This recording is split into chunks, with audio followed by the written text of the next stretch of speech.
Sí, entonces.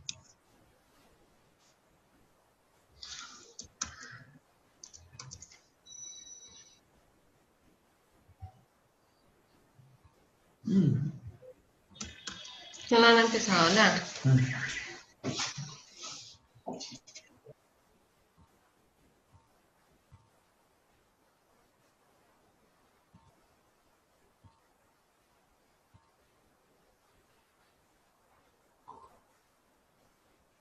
Bien, estamos casi listos, estamos esperando que termine de ingresar la gente.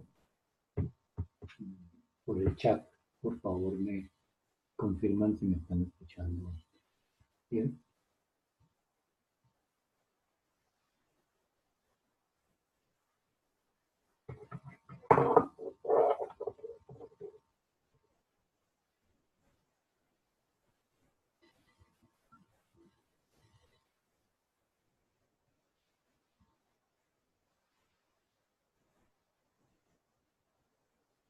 Ana, gracias, sí.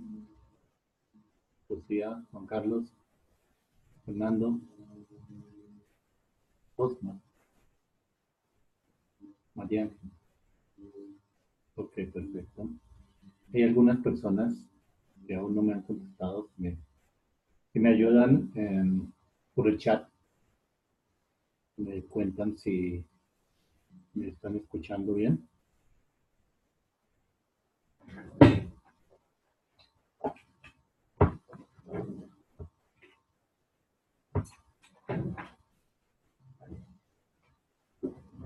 Ok, vamos a esperar un momentico más mientras ingresa el resto de la gente. Supongo que los que no me contestan es que me están escuchando bien. Espero que así sea.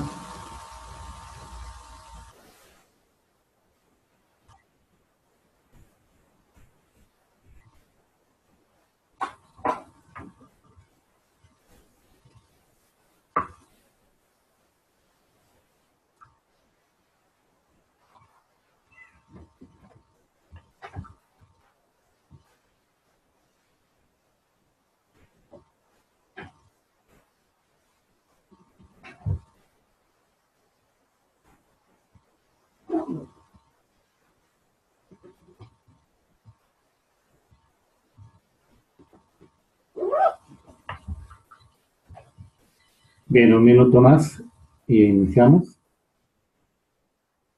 Voy a prender un momento el video para saludarles. ¿Cómo están? Soy Pablo Tauta y pues voy a ser su facilitador en estos 4 días.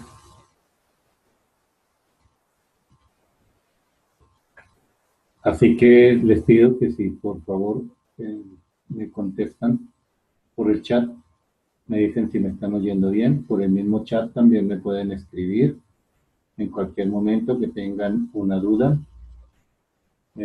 Aquí tenemos 2 salas en este momento. Una sala, que es la sala de webinar, donde hay 50 personas. Y tengo una sala donde hay 2 o 3 personas.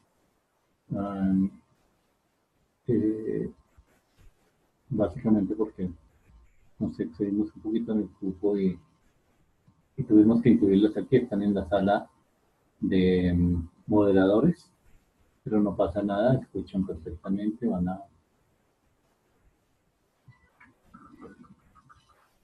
a ver y escuchar perfectamente.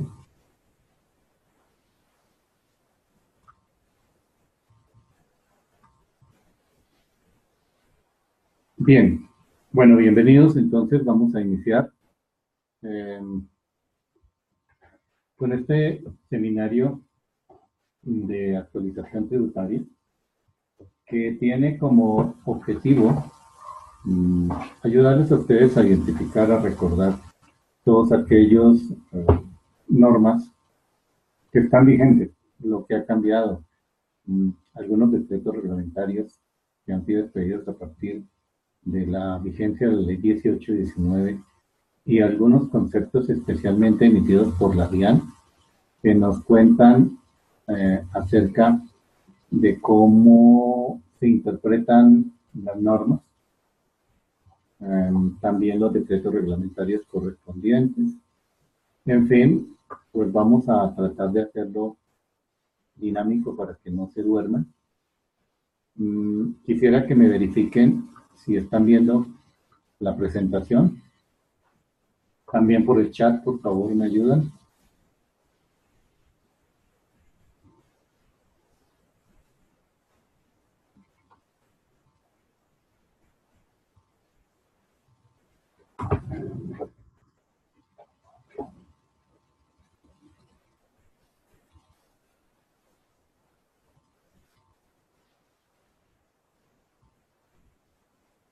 Gracias, desgraciamos, muchas gracias.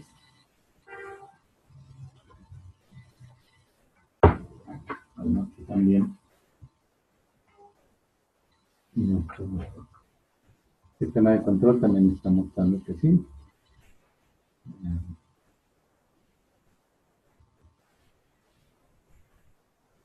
Perfecto.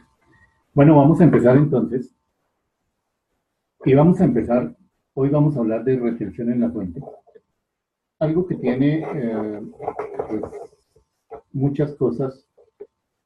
Algunas de ustedes seguramente las conocen, otras probablemente tienen algunas dudas y eventualmente algunas de pronto no están enterados, especialmente porque pues, la actividad de los contadores implica normalmente trabajar en aquello que nos es mucho más necesario o útil en el momento, de acuerdo al trabajo que nosotros hacemos con la actividad que realizamos. De manera que, pues vamos a tratar de responder además las preguntas, todas las preguntas que ustedes tengan, que nos las pueden enviar por chat. Si alguien quiere hablar directamente, también lo podemos ingresar a la sala para que pueda conversar. Yo les voy a mantener los micrófonos de su sala virtual apagados con el propósito de que haya más o menos silencio en la sala y de que sea posible escuchar en buena forma la presentación. Vamos a hacer más o menos 3 conferencias de 40 minutos, con unos 5 minutos de intermedio, con el propósito de que pues, no se duerman y que además puedan estar en toda la conferencia y en el intermedio tomar su café o algo que quieran hacer. Bien, entonces vamos a empezar de una vez. Yo soy Pablo Tauta. Algunas personas ya nos conocen, hemos estado en varios seminarios. Tengo en esta sala 14 personas que ya han estado con nosotros en seminarios anteriores.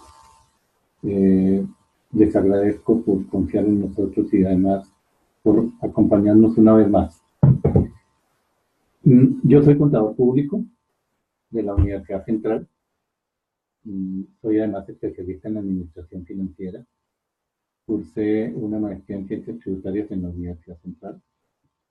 Tengo un máster en administración de negocios de la Universidad San Pablo CEU de Madrid, España.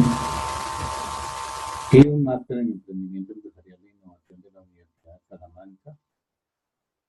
Unos más de 30 años de ejercicio profesional y más de 25 de docencia en las universidades José Tadeo Lozano, Nueva Colombia, y más recientemente también en la Escuela de Coaching Coaching. Y bueno, no se trata de impresionarlos con mis tareas, que esté bien que no impresiona a nadie, pero sí quiero contarles un poco de mi experiencia con el propósito de que puedan contar conmigo en aquellas cosas que ustedes consideren y en que pueda colaborarles. Desde ya, tal como se lo digo a todos los asistentes a nuestros seminarios, a través del correo en el cual nosotros les enviamos los enlaces, si en algún momento necesitan de nuestra ayuda, si en algún momento necesitan a alguien que les dé una opinión, cuenten con nosotros, escríbanos y trataremos de responderles muy rápidamente. Bien, también sería bueno que visiten nuestra página de Facebook o nuestro canal de YouTube, se suscriban allí para que vean las actualizaciones. Normalmente estos seminarios los grabamos y posteriormente los subimos a la página de YouTube. Así que algunos a los cuales ustedes no asistieron podrán ver por lo menos parte de ellos en el canal de YouTube. Y bueno, y los demás, bienvenidos. Entonces espero que nos acompañen ahora y posteriormente. Bien, recordemos entonces quiénes son los agentes de retención en la fuente. Principalmente pues son todas las entidades de derecho público, fondos de inversión, fondos de valores, pensiones, jubilación, invalidez, consorcios, comunidades organizadas, uniones temporales, algunas personas naturales y todas las personas jurídicas, asociaciones ilíquidas, sociedades de hecho, que por sus funciones intervengan en actos u operaciones en los cuales por disposición legal tengan que efectuar retención en la fuente. En resumen, todas las personas jurídicas y sus asimiladas y algunas personas naturales están obligadas a efectuar retención en la fuente. El gobierno puede también designar agentes de retención en casos específicos, dado su calidad la calidad en la que intervienen en operaciones comerciales. Entonces, por eso en algunas ocasiones ustedes ven que hay personas que son nombradas retenedores o autorretenedores por retención. Decía que todas las personas jurídicas, pero también algunas personas naturales son agentes de retención. Las personas naturales que son agentes de retención son aquellos que tengan la calidad de comerciantes. Ese es el primer elemento importante, que tengan la calidad de comerciantes. Los que no tienen calidad de comerciantes no son retenedores, con excepción de los que son empleadores. Cualquier empleador, persona natural o jurídica, si hace retención en la fuente o si paga salarios que estuvieran sujetos a retención en la fuente, debe hacer retención en la fuente y entonces se convierte en retenedor. En los demás casos, solamente las personas naturales que además sean comerciantes y que en el año inmediatamente anterior tuvieran un patrimonio, es decir, a 31 de diciembre, en este caso de 2017, tuvieron un patrimonio bruto superior a 30.000 VTs, que a 31 de diciembre son 955.700.000 pesos.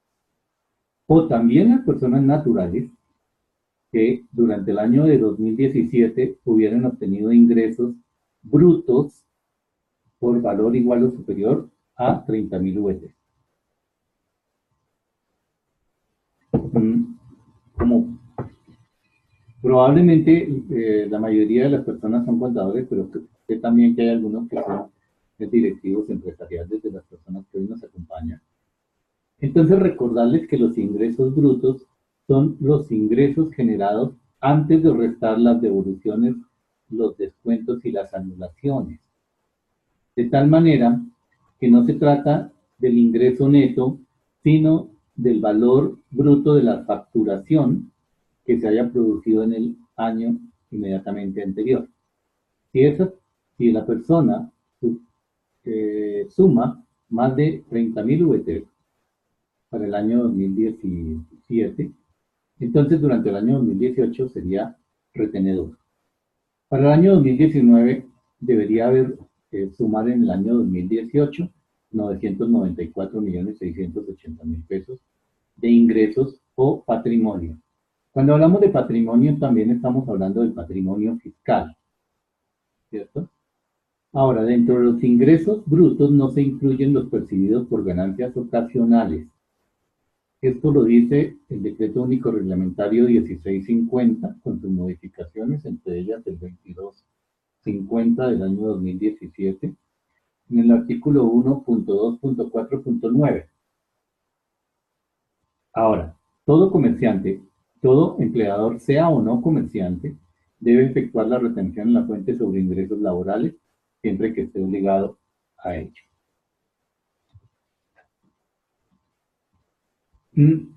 Es importante entonces revisar quiénes son comerciantes.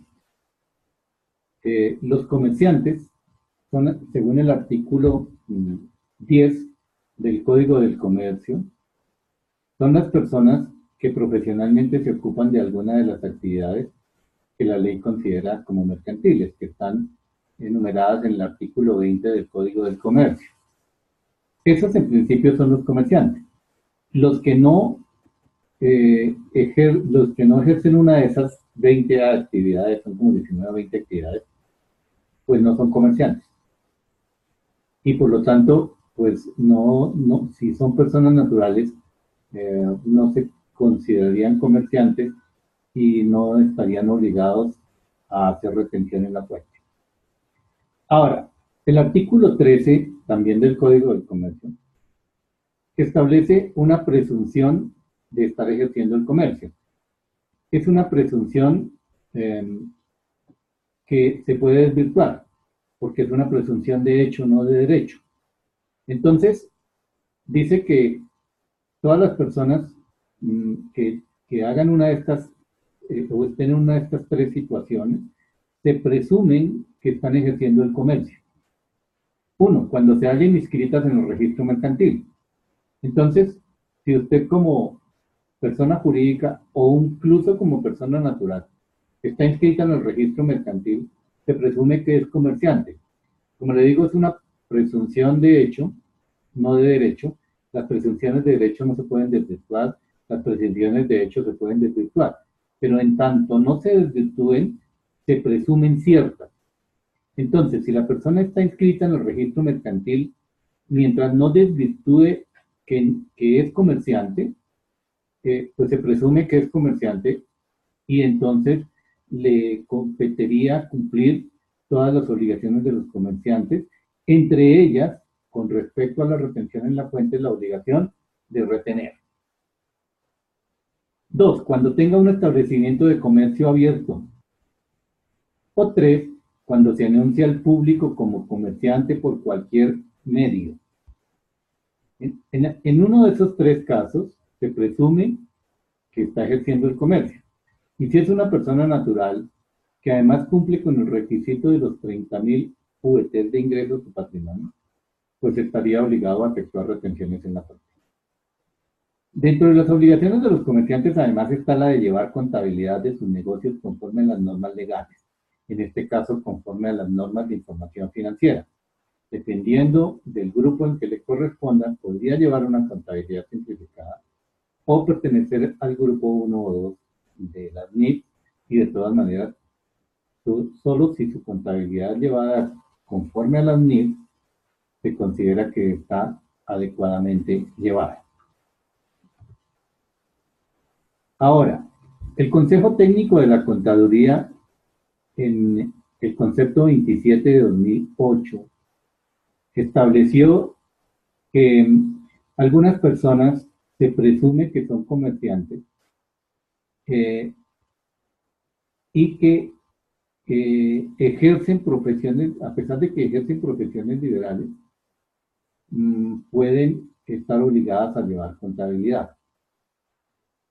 Entonces, lo que dice el Consejo Técnico de la Contaduría es que, conforme a la legislación comercial, en particular los artículos 19 y 48 del Código del Comercio, la obligación de llevar contabilidad y de presentar estados financieros son imperativos que se predican respecto de todos los comerciantes, y así de como todos aquellos que, aunque no desarrollen profesionalmente el comercio, explotan su ejercicio profesional a nivel empresarial o se encuentran en los supuestos de los artículos 27, 28 y 35 de la Ley 222 del 95. Esto es, que tienen la calidad de matriz o controlante aún en la condición de personas naturales.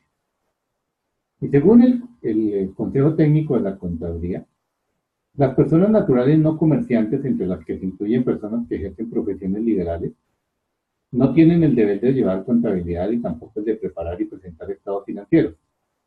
Pero ellos, siempre y cuando tales personas no utilicen su ejercicio para llevar a cabo una actividad económica organizada en torno a la prestación de esos servicios, pues eso implicaría la estructuración de una empresa, de acuerdo con lo dispuesto en el artículo 25 del Código del Comercio, con las obligaciones que esto acarrea. En síntesis, se puede decir que solo están exonerados de llevar contabilidad preparada de estados financieros los profesionales que se dedican a ejercer de manera individual su profesión, sin hacer de la misma una empresa de servicios.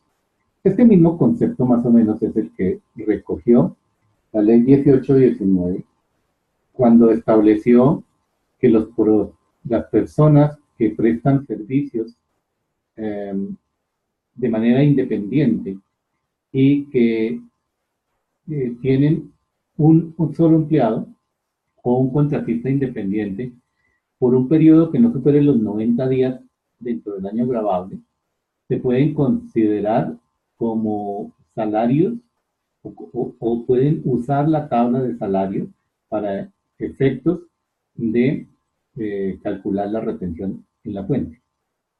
Pero las personas que tienen 2 o más empleados o 2 o más contratistas independientes por más de 90 días durante el año gravable, no se les puede aplicar la tabla de salario, sino que se les debe aplicar la tabla de retención en la fuente por honorario, y tampoco pueden considerarse como empleados. Luego sus honorarios no harían parte de la cédula laboral en la declaración de renta, sino que sus honorarios harían parte de los servicios, de la cédula de servicio, y tendrían unas limitaciones diferentes a las que tienen los salarios. Entonces es importante que esto quede claro, que lo revisen, porque pues es de aplicación tanto para ustedes, muchos de ustedes son profesionales independientes, y muchos de ustedes emplean a profesionales independientes y es probable que estén aplicando mal la retención en la fuente por esos honorarios que a estas personas se les están cancelando. Bien, el artículo 581 del Estatuto Tributario dice que las declaraciones de retención en la fuente que se presenten sin pago total se consideran ineficaces sin que haya necesidad de ningún auto o de ningún acto administrativo que así lo determine o así lo declare.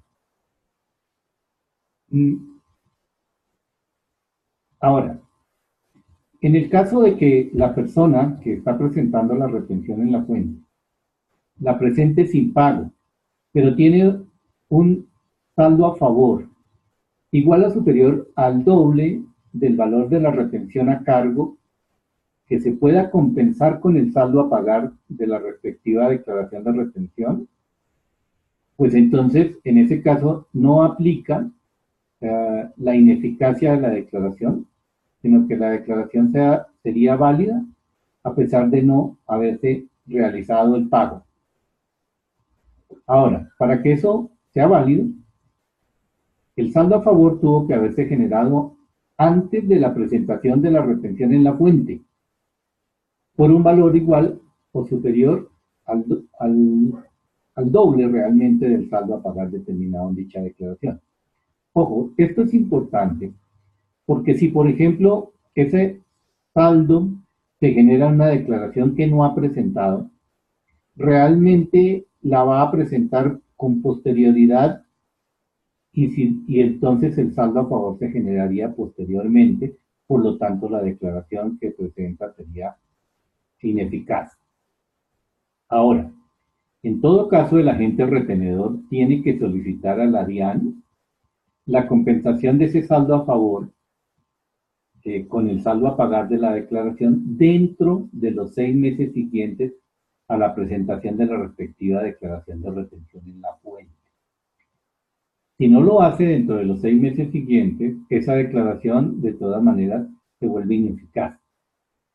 El efecto de que se vuelva ineficaz es que la declaración deja de existir.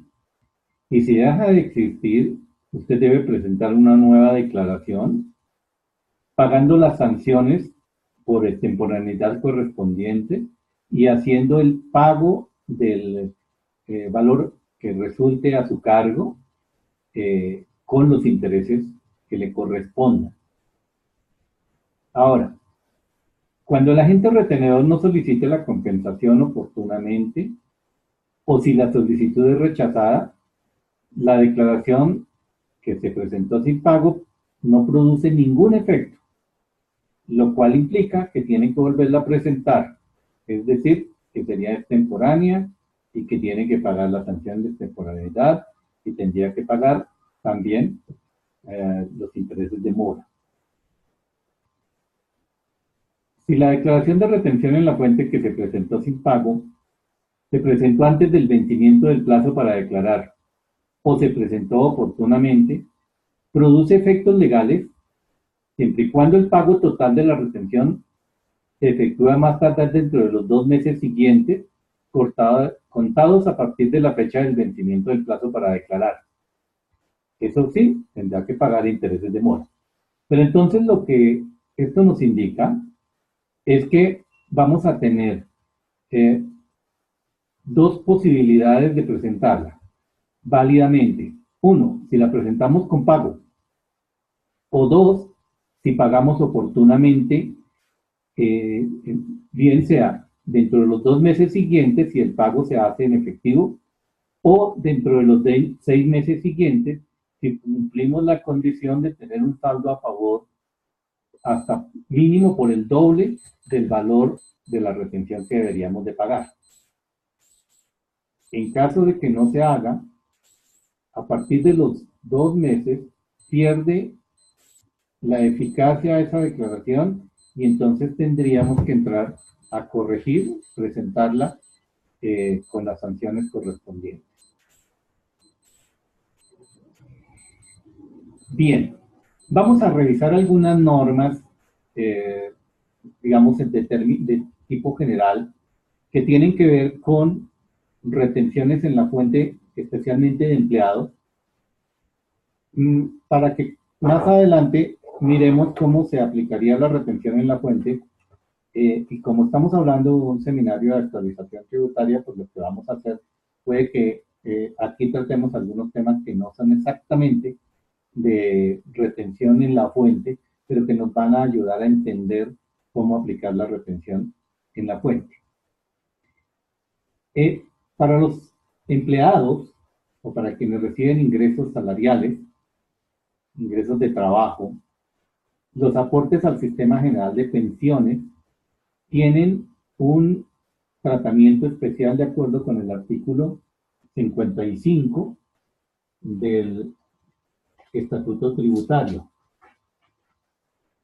Entonces dice que los aportes obligatorios que efectúen los trabajadores, que efectúen los empleadores y todos los afiliados al Sistema General de Seguridad Social en pensiones no hacen parte de la base para aplicar retención en la fuente por rentas de trabajo. Entonces, solamente afectan las rentas de trabajo, no afectan las rentas de capital, no afectan otras rentas. Y deben ser considerados como un ingreso no constitutivo de renta ni de ganancia ocasional. Luego dice que los retiros parciales o totales de las cotizaciones voluntarias de los afiliados al régimen de ahorro individual con solidaridad para fines distintos a la obtención de una mayor pensión o un retiro anticipado se someterán a una retención en la fuente del 15%. Sin embargo, el decreto reglamentario 2250 de 2017, que fue un decreto que modificó el decreto único reglamentario 1625, dice una cosa diferente.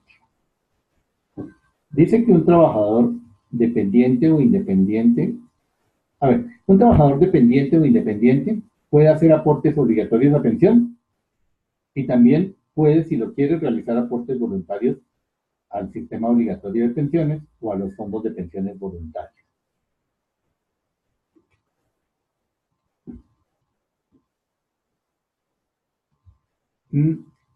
¿Qué son los aportes voluntarios a pensión?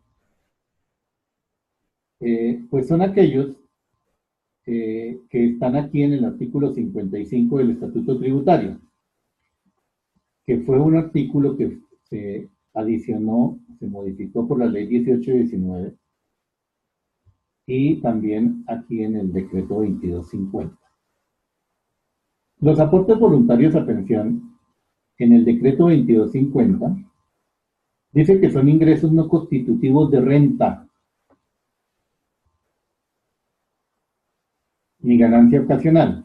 Pero si ustedes miran el artículo 55, lo que está diciendo es que son ingresos no constitutivos de renta ni ganancia ocasional. La diferencia es enorme, porque recuerde que, si bien es cierto que los ingresos no constitutivos de renta ni ganancia ocasional no pagan impuestos y que las rentas exentas tampoco pagan impuestos, las rentas exentas están limitadas al 30% del ingreso bruto menos los ingresos no constitutivos de renta ni ganancia ocasional. Pero los ingresos no constitutivos de renta ni ganancia ocasional no tienen limitación alguna. Entonces, lo que ha hecho el decreto 2250, aparentemente de manera premeditada por parte del gobierno, es permitir que las personas puedan hacer aportes mayores al sistema de seguridad social en pensiones, sin que tengan esa limitación del 30% de que hablaba la retención en la fuente en la ley 1819. Los aportes voluntarios, la ley 1819 había modificado el artículo 126.1 del Estatuto Tributario, y entonces decía que los aportes voluntarios que haga el trabajador, el empleador, o los aportes del partícipe independiente a los seguros privados de pensiones, a los fondos de pensiones voluntarias y obligatorias que estén administrados por entidades vigiladas por la Supervisión Financiera, no hacen parte de la base para aplicar la retención en la fuente y serán considerados como una renta exenta hasta una suma que, adicionada al valor de los aportes a las cuentas AFC, de que trata el artículo 126.4, no exceda el 30% del ingreso laboral o ingreso tributario del año, y hasta un monto máximo de 3.800 VT. Con lo que dice el decreto 2250, esa limitación desaparece, y entonces usted podría hacer un aporte mayor a las cuentas, a su cuenta pensional, un aporte voluntario a la cuenta pensional, pero adicionalmente es un aporte involuntario que puede ser a un fondo obligatorio o a un fondo voluntario. Recuerde que para hacer aportes voluntarios a un fondo obligatorio usted tiene que estar inscrito en el sistema de seguridad social en pensiones, mientras que para hacer aporte voluntario a un fondo voluntario usted no tendría que cumplir esa condición, de manera que podría hacerlo cualquier persona. Y tampoco estaría limitado a las rentas laborales, por cuanto el artículo lo que dice es que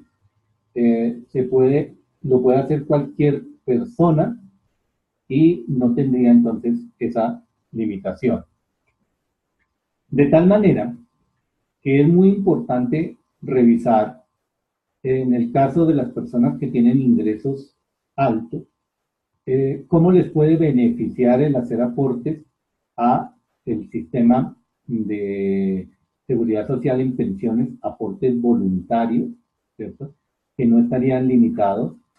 Y entonces también en alguna forma se estaría modificando el artículo 126.1, por cuanto si los aportes voluntarios se tratan no como renta exenta, sino como ingreso exento, entonces el aporte a la AFC podría ser mayor, podría ser hasta el 30% del ingreso laboral o tributario del año.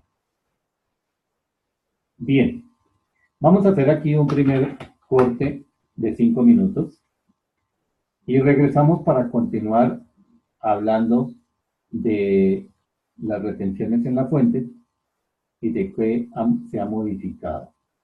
Entonces, los espero en 5 minutos. Voy a cerrar la sesión. Por favor, en 5 minutos reingresan con el mismo enlace, con el mismo usuario, con lo mismo igual, y continuamos.